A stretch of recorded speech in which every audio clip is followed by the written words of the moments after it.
Thanks for joining me, Dr. Wright. Thank you for having me. Yeah. So you are the plastic and reconstructive surgeon here at Logan Health. I was wondering if you can just start us off with a little synopsis of what your job is. Yeah, sure. So a little bit about my background. I was actually raised in Columbia Falls, went to college in MSU, and went to medical school at University of Washington. I found plastic surgery there. There were a couple mentors there, and I just kind of discovered the field. And it really appeals to me because you just have to think creatively to solve unique problems that different patients have. There's kind of no patient that's exactly the same, and so that part really appealed to me. I went and did residency in plastic surgery down in Salt Lake City, and then I did a one-year fellowship in microsurgery back at UW. So my job now here is very general, very broad. I have just been doing mainly reconstructive surgeries so far. I haven't dipped into the cosmetic realm yet. I may in the future. But typical reconstructions that I've been doing include breast reconstruction for patients who have cancer and require mastectomy or lumpectomy to treat the cancer. We do lower extremity reconstruction, and then we'll do different facial reconstructions, usually for skin cancer or trauma. Gotcha. So I hear you're a Sioux Falls native, is that right? Mm-hmm. Yep. Yeah. How did you end up back home after moving away? I've always kind of wanted to come back. Fortunately, my wife, Josephine, was interested as well. I love the valley, and just a great place to raise kids. I like this size community. Yeah. My folks are still here in Columbia Falls too, which is a huge benefit. Yeah. Is it rare to have this type of service here in the area? Like, would people normally have to go somewhere else if you weren't here? Yeah. So the Valley offers great plastic surgery, and they have for decades. The new aspect that I bring to the table is something called microsurgery. And I'm happy to do any form of reconstruction, whether it's implant-based reconstruction for breast, but something that only I would offer in the Valley is microsurgery, which is being able to transplant tissue from one body part to a different body part on the same patient. And it's a really fun surgery. You get to intricately dissect blood vessels. You hook them up under the microscope, and you can solve some very complicated problems with this technique. I am the only microsurgeon in the state of Montana.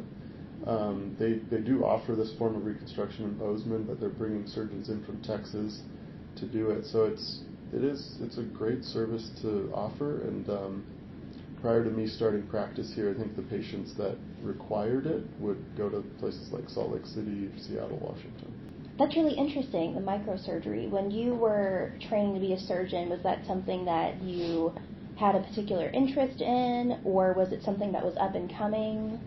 It's been, I think the first microsurgery cases happened in the early 70s, but the way we do it today in terms of breast reconstruction was popularized in the early 2000s. So it's relatively recent in the grand scheme of surgery. I kind of discovered it during residency, actually. I already knew I wanted to be a plastic surgeon. I really liked hand surgery. But then throughout training, I just saw the power of microsurgery, and I was able to be exposed to it a lot, and yeah, love it. So I guess you probably had a lot of the same kinds of patients that you would up here, like breast reconstruction, lower extremities. Yes. Yeah. Yep. Salt Lake City is a high volume center. Mm-hmm. They're doing probably 3 or 4 microsurgery cases a week there. Here, we'll never get to quite that volume, but we're excited to offer the service. Yeah. So tell me a little bit about why someone might want to opt for microsurgery for like breast reconstruction rather than like implants or something like that. Sure. Yeah, I think both forms of reconstruction are great, and some people benefit more from implants, benefit more from tissue-based reconstruction. The patients who benefit most from tissue-based reconstruction are patients who maybe they just want to avoid a foreign body in their chest. Implants can have some complications like capsular contracture, which is dense scar tissue that builds around the implant and can cause pain. If implants get infected, they usually have to come out. It's rare for a flap or a pre-flap, which was the microsurgery reconstruction. It's rare for those to get infected. And then if patients require radiation as treatment for their cancer, the flap brings like nice, healthy, non-radiated tissue into the area, and it just helps them heal. Is there any patient stories you can share without getting into much detail about how you've really improved somebody's quality of life? Because it seems like it would really help, Yeah. So a lot of patients, and a lot of patients around here have gone through cancer. They've required radiation. Some of them have tried and failed implant-based reconstruction because implants fail, especially in radiated patients, fairly frequently. And a lot of them haven't wanted to travel to seek out options.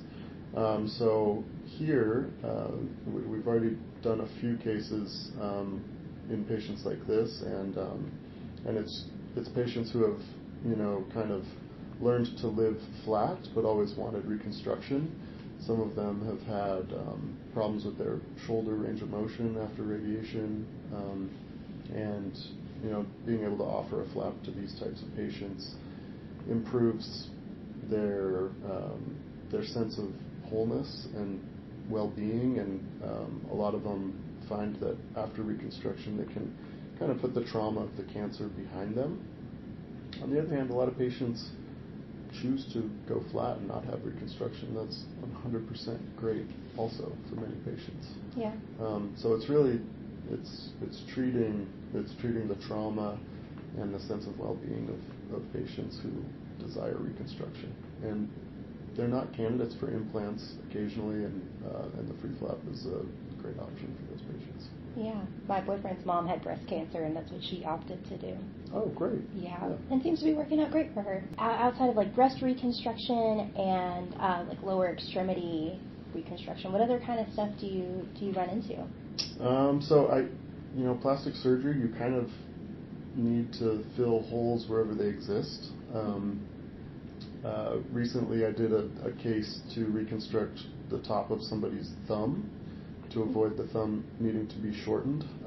We were able to think of a nice little local flap option to reconstruct. So that's a fun case. It's really anywhere on the body that needs more tissue is kind of what we specialize in. We never really get into the bowels or the internal organs. It's usually skin, soft tissue, muscle, some bony reconstruction occasionally as well. I just think it's fascinating the way that the body can mend itself like that. Do you ever find yourself just caught up in getting fascinated with the way skin and bones can heal like that, especially when you take it from another part of the body? That's really interesting. Yeah, no, it's amazing. It's what drew me to the field. The main thing you need to heal is a good blood supply, so doing free flaps with microsurgery is bringing good blood supply to the area in addition to soft tissue to get things healed. And offering a service like this to a hospital this size empowers other surgeons to tackle problems that they might not otherwise be able to tackle. Orthopedic surgeons might be capable of fixing a bone, but if they don't have somebody to provide good soft tissue, they might have to ship those patients out. So offering that service here in the Valley keeps patients closer to home, and it's a great thing. If someone was needing something like this, how does the referral process work? Who do you usually work with, I guess, for that? The majority of my referrals come directly from Dr. Kaptanian, who's the breast cancer surgeon here. But patients who have had mastectomies elsewhere, they might get referred from their primary care provider. They could even just call and get an appointment. A lot of my referrals end up coming from other surgeons who need my help for certain things, but patients can also just reach out if they think they're a good candidate. I'm happy to talk with them about it. Yeah. When you guys start the plastic surgery, is that how that would work as well? They would just reach out? Yes. Mm-hmm. Yeah, so I think we're ramping up on being able to offer cosmetic quotes. It hasn't quite happened yet. Still fairly new to the hospital. And once that happens, yeah, they can reach out, and we're happy to discuss any form of aesthetic surgery. Yeah. I guess just one last question for you, and it's kind of a softball one, but tell me your favorite part about your job. I really enjoy talking with patients. I just like getting to know my patients and trying to come up with solutions for them. And I like operating. Yeah. I'm a big fan of operating. Cool. Well, thank you so much, Dr. Wright, for doing this. Yeah, absolutely. Thanks so much for having me.